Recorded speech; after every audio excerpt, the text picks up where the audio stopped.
지난 11월 19일 터키의 디야바키르라는 곳에서 한국 사람이 비극적인 일을 당했습니다.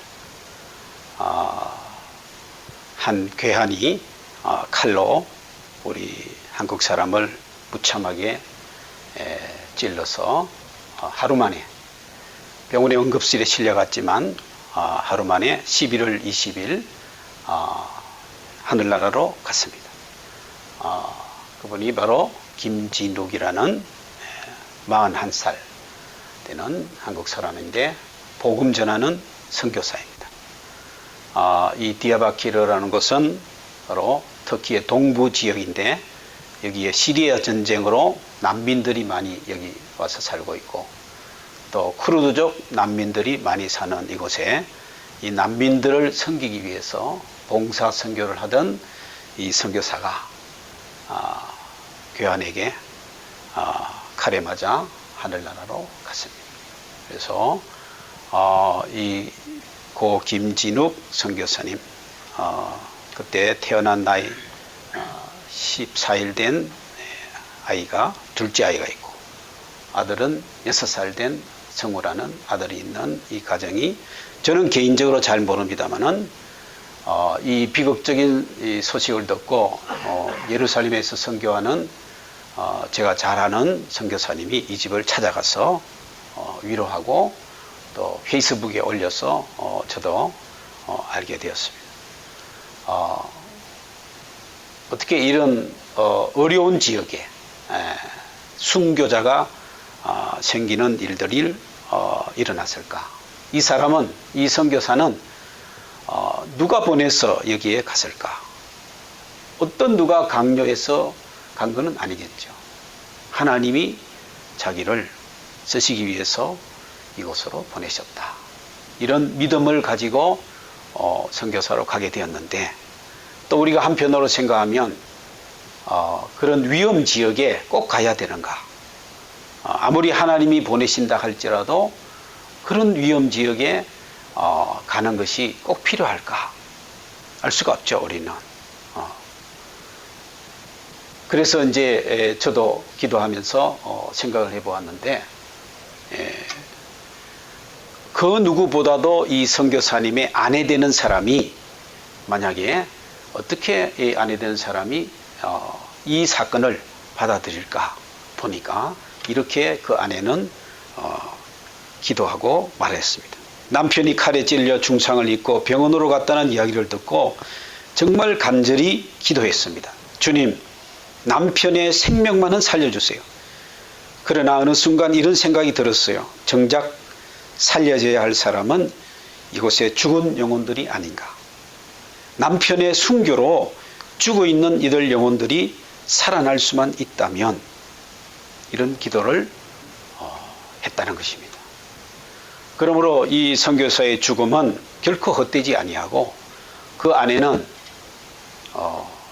이제 남편의 유고를 들고 한국으로 가서 2년 있다가 다시 그 유고를 들고 선교지에 아이들을 데리고 찾아오겠다고 그런 고백을 남겼다는 것입니다. 그리고 또 터키 사람들은 그 현지에 디야바키르라는 큰 도시인데 거기에 교회가 딱 개신교 교회가 하나 있는데 그 개신교 성도들이 모여서 이제 그 천국 환송 예배, 장례 예배를 드리는데 그 개신교 지도자가 터키 사람이죠. 이렇게 이야기를 했습니다. 오늘 저희 친척들이 내게 전화했습니다. 당신도 조심하라고. 이슬람의 세력들이 이제 복음을 전한다고 이제 위협하는 거죠. 블랙리스트에 올라가 있는 거죠. 내가 무엇을 조심해야 됩니까? 그럼 복음을 전하지 말아야 합니까? 오히려 나는 더 복음을 전하겠습니다. 태어나서 죽음으로 가는 이곳 수많은 영혼들을 구원하기 위해서 더욱더 목숨 다해 복음 사역에 집중하겠습니다. 그분들을 예수님의 품으로 이끄는데 전력을 하겠습니다. 김준욱 선교사 사역자의 순교로 이곳 터키 동부에 하나님께서 새로운 영적 변환점을 주셨다고 믿습니다. 앞으로 놀라운 영적 부흥이 있을 것입니다. 순교자의 피가 교회의 부흥을 가져온다는 말을 터틀리안이 초대 교부가 이야기했는데 2000년 동안 순교자가 피가 있는 곳에 교회가 성장했다는 것이 기독교 역사입니다. 지금도 1년에 어떤 통계를 보면 전 세계에 예수 믿는다는 이유 때문에 한 30만 명이 순교를 당하고 있습니다. 물론 선교사만 그런 건 아니죠. 예수 믿는다는 이유 때문에 순교당한 사람들이 얼마나 많은지 모르죠. 터키의 이 순교의 피가 우리 김지룩 선교사의 이런 희생이 바로 그 터키의 현지 교회에 현지 기독교인들에게 엄청난 격려가 되고 위로가 되고 또 도전이 되는 것을 우리가 볼 때에 인간의 힘으로 선교가 이루어질 수 없고 선교는 하나님이 하신다. 라틴어로 미시오 데이라고 합니다. 하나님께서 이 선교사의 남은 가족을 지켜주시고 은혜로 보호하시고 인도하시고 또 하나님의 선교를 계속 이루실 것이라는 것을 우리는 믿는 것입니다. 그러므로 우리는 비극 가운데서도 희망을 가지고 위로를 받게 되는 것입니다. 그래서 저는 이 소식을 들으면서 예수님을 생각하게 되었습니다. 예수님이 십자가에 못 박히고 3일 만에 부활하시고 제자들을 만나 찾아오셔서 제자들에게 하신 말씀이 오늘 요한복음 20장에 나와 있습니다. 특히 그 중에서도 요한복음 20장 21절 아버지께서 나를 보내신 것 같이 아버지께서 나를 보내신 것 같이 예수님도 하나님이시지만 예수님도 늘 자기 정체성 예수님의 자기 인식과 자기 이해는 하나님이 나를 보내셨다. 아버지께서 나를 보내신 것 같이 예수님이 십자가에 못 박히기 전에 예수님의 그 간절한 기도문이 요한복음 17장에 나와 있는데 그것을 우리는 대제사장의 기도라고 합니다. 거기에 17장 18절에 보면 같은 말씀이 나옵니다. 아버지께서 나를 보내신 것 같이 나도 너희를 보내노라. 예수님은 첫 번째 자기 인식, 예수님의 정체성, 그것은 바로 아버지 하나님이 나를 보내셨다. 하나님이 나를 보내셨다는 그런 의식. 이 보내심을 인식하고 살고 그리고 십자가에 못 박히고 부활하시고 성천하신 예수님. 이것이 바로 오늘 우리가 먼저 기억해야 될 예수님이십니다. 예수님은 구세주이시고 전무후무한 위대한 인격과 삶을 사시고 기적을 행하시고 우리의 구세주이시지만 예수님 자신은 먼저 아버지 하나님을 생각하고 인식하고 자기를 생각했다는 거예요. 내가 누구인가? 나는 어디서 와서 어디로 가는가? 아버지 하나님, 창조주 하나님, 섭리자 하나님, 구원자 하나님, 나를 인도하시는 목자 되시는 하나님, 그 하나님과의 관계를 먼저 생각하는 것이 우리 기독교인의 정체성이고 자기인식이 되어야 한다는 거죠. 인간은 관계성에 있는 존재입니다. 관계망 안에서 살아가는 것이 바로 우리 인간입니다. 근데 제일 먼저 우리가 생각해야 될 것은 내가 나 자신을 생각하기 전에 하나님을 먼저 생각하고 하나님이 나를 만드시고 하나님이 나를 이 땅에 태어나게 하셨다. 그 인식이 바로 기독교 역사에 남아있는 위대한 사상인데 라틴어로 말하면 코람데오라고 하는 코람데오. 코람데오. 하나님 앞에서. 한자말로 하면 신전의식입니다. 하나님 앞에 있는 나를 의식한다. 부산에 가면 고신대학교라고 있습니다. 그 고신대학교의 교훈이 바로 코람데오입니다. 코람데오. 오래전에 한 50년 전이에요. 그 한 50년 전에 제가 들은 이야기인데 그때 고신대학교 이 학장이 누구였냐면 오병세라는 분이 목사님이 학장이었어요. 이분이 학장일 때 기회만 있으면 학생들에게 코람데오 하니까 이분 별명이 코람데오가 됐어요. 그래서 어느 날 운동장에 이렇게 지나가는데 학생들이 모여 있다가 오병세 학장이 나타난 걸 보고 자기들끼리 막 큰 소리로 이야기를 합니다. 누가 이야기합니다? 뻐꾹새는 어떻게 울지? 그러니까 다른 학생들이 이구동성으로 뻐꾹 그래요. 또 다른 학생이 소쩍새는 어떻게 울지? 그러니까 학생들이 또 소쩍. 오병새는 어떻게 울지? 그러니까 학생들이 꼬람대요 하면서 이렇게 지나가는데 기분 좋은 놀림이죠.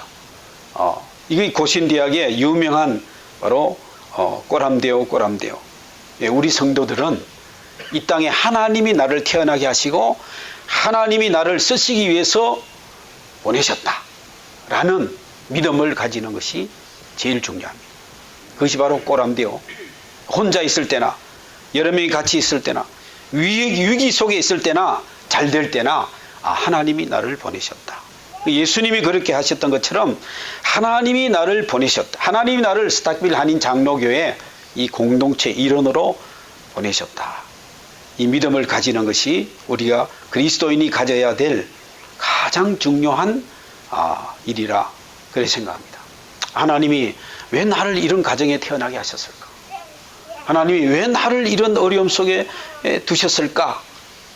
원망하기보다 하나님의 뜻이 있어서 하나님 나를 쓰시기 위해서 보내셨다. 그런 믿음을 가지는 것이 오늘 예수님이 주신 말씀에 있는 메시지라고 생각합니다. 두 번째로 예수님이 거기서 끝나는 것이 아니고 나도 너희를 보내노라. 아버지께서 나를 보내신 것 같이 나도 너희를 보내노라.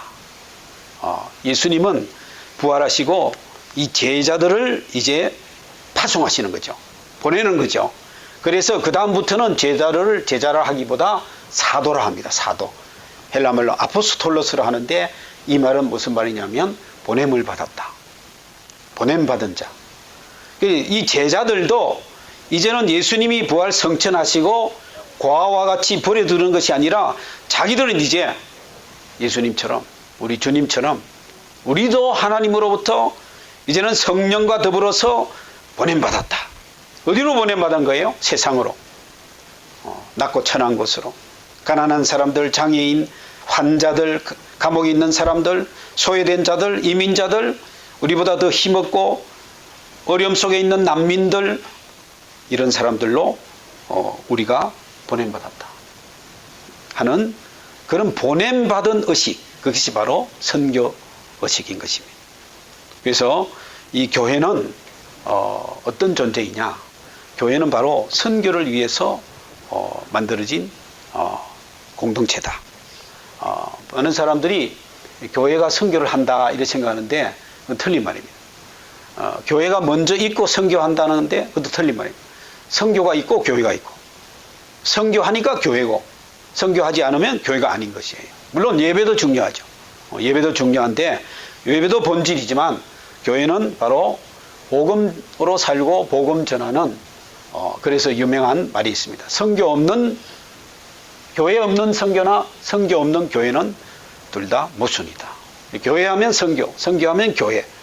물론 교회와 선교는 이퀄이라고 할 수 있는데 이 교회가 활동력이 있고 생명이 넘치려고 하면 선교해야 된다. 선교하는 교회가 되어야 된다.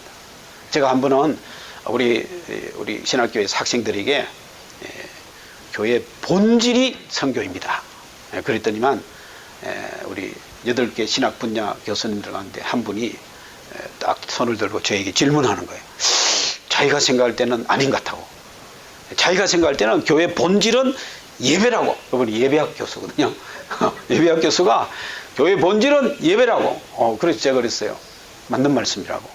제가 교회의 본질이 선교라고 했을 때 하나만 본질이 아니고 하나님의 본질과 속성은 사랑과 공의와 뭐 많이 있잖아요. 자비와 뭐 마찬가지로 교회의 본질이 예배라는 것을 우리가 부인하는 건 아니에요. 제가 선교학 전공이라고 해서 선교만 본질이라 아니에요. 예배가 중요하죠. 그래서 미국의 유명한 스카트 성키스트라는 장로교 신학자가 있어요. 어디 지금 플로 신학교 부학장 하다가 어디 신학교 이제 총장으로 간 분이 있는데 그분이 한 말이 아주 유명한 말이 있습니다. 예배는 선교로 흘러 넘쳐야 되고 선교는 예배로 마무리되어야 된다. 오늘 여기에서 1시간 예배하면 6일 동안 우리는 선교하는 거예요. 이 예배가 선교로 이어져야 되고 6일 동안 선교하는 삶을 산 것이 예배로 또 마무리되어지고, 그죠? 예배와 선교가 이렇게 흘러넘치고 마무리되어지고 하는 그 상관관계를 이야기했는데, 오늘 우리가 기억해야 될 말씀이라고 생각합니다.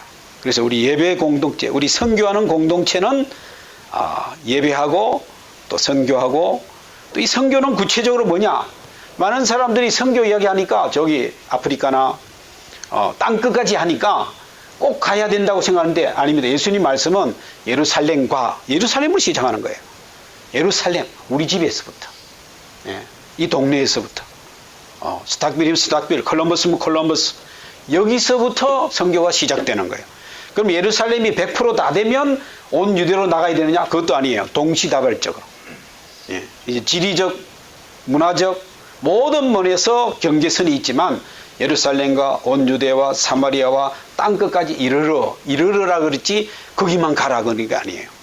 그래서 예루살렘과 온 유대와 사마리아와 땅끝까지 이르러서, 특별히 지금은 한 1998년부터 미국에서 나온 새로운 용어가 생겼는데 그게 선교적 교회란 말이에요.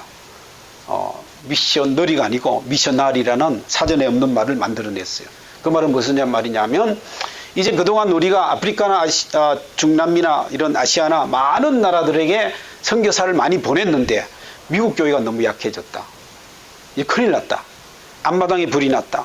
우리가 미국의 지역사회 선교를 힘쓰자. 그게 미셔널 처치예요.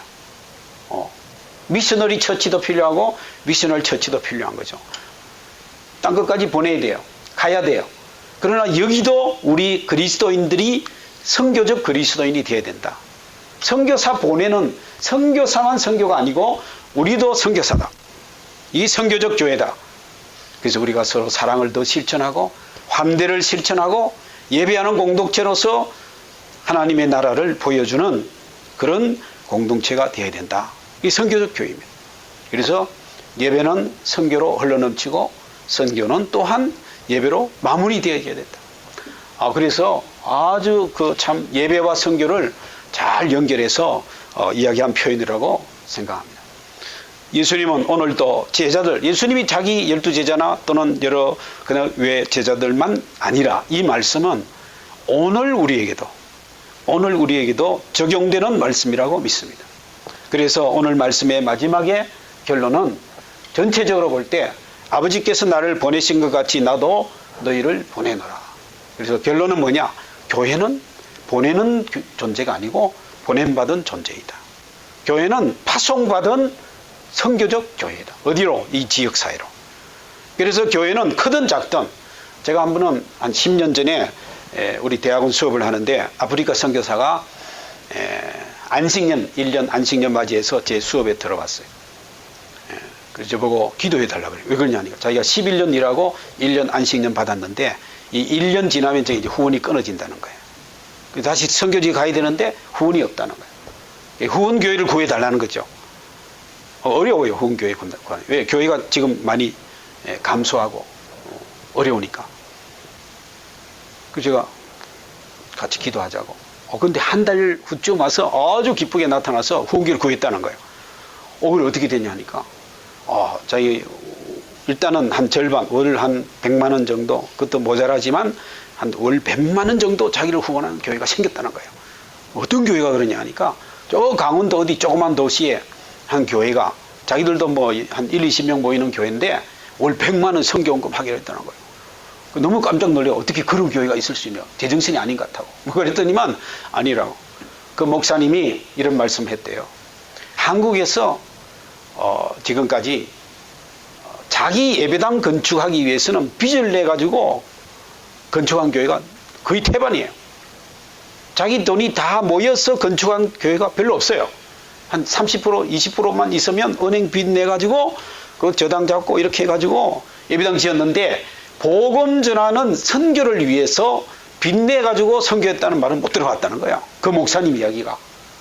그래서 자기들은 처음부터 자기 예배당도 없고 상가를 빌려서 조그만하게 예배를 드리고 뭐 그렇지만 국내 선교비 얼마, 이제는 해외 선교비로 월 100만 원 하기로 했다고 그런 이야기 했다는 거예요.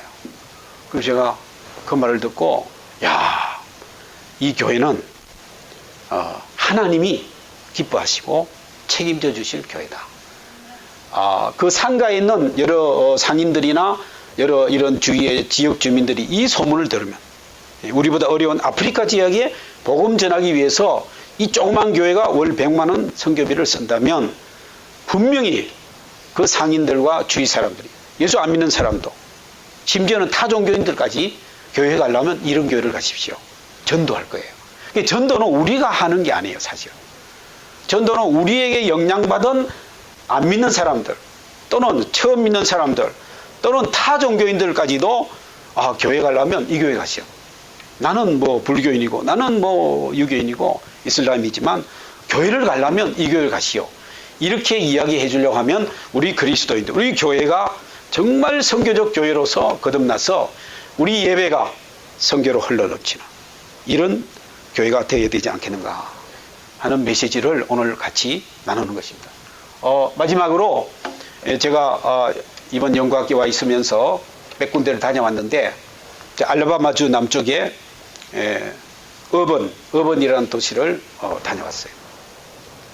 그 목사님이 하시는 이야기를 제가 들었는데, 자기가 뭐 10몇 년 전에 이 교회 부임할 때 한 20명, 30명 모이는 아주 조그만 교회, 한인이 별로 없었어요. 그런데 예배를 드려야 되는데 예배 드릴 장소가 없어서 참 어려웠는데, 이 미국 교회를, 침례교회를 빌려서 예배를 드리게 됐어요. 근데 어느 날 침례교회에서 자기를 불러서 한인교회 뭐 도와줄 게 없느냐고, 어려운 점이 없느냐고, 야, 우리가 예배당이 없는데 힘들다고. 그랬더니만 이 미국 교회가 우리가 교회를 지어주겠다고. 너무나 놀래가지고 어떻게 그런 일이 되냐. 지어주겠다고. 그래서 근데 지어주겠다 했는데 목사님이 우리가 너무 힘들어서 지어줘도 관리 유지 보수할 돈이 없다고. 그럴 때 그럼 그거 알겠다고. 그래서 이분들이 미국 돈으로 200만 달러를 가지고 160만 달러를 5.5 에이커 땅을 사서 예배당을 지어줬어요. 이게 예배당이에요. 이 지어준 예배당이에요.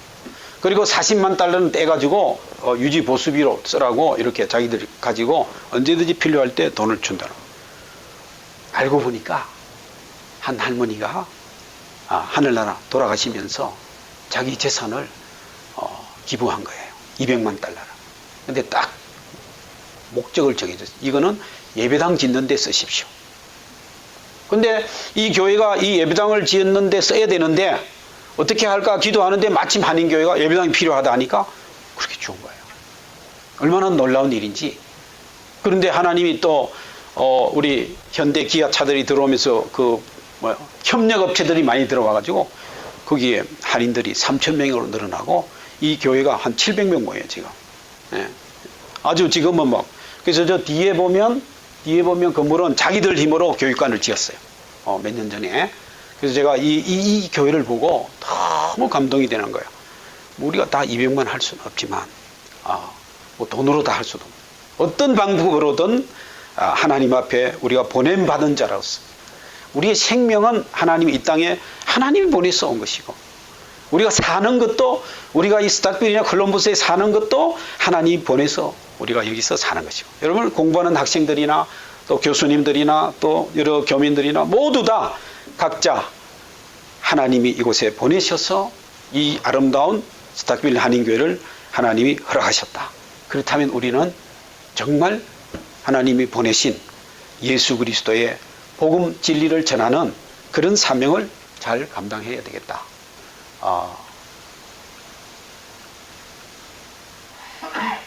제가 이 성경을 읽는 중에 특별히 오늘 메시지와 관련해서 요한복음 18장 37절 이 말씀이 아주 마음에 와닿습니다. 빌라도가 이르되 그러면 내가 왕이 아니냐. 예수께서 대답하시되 내 말과 같이 내가 왕이니라.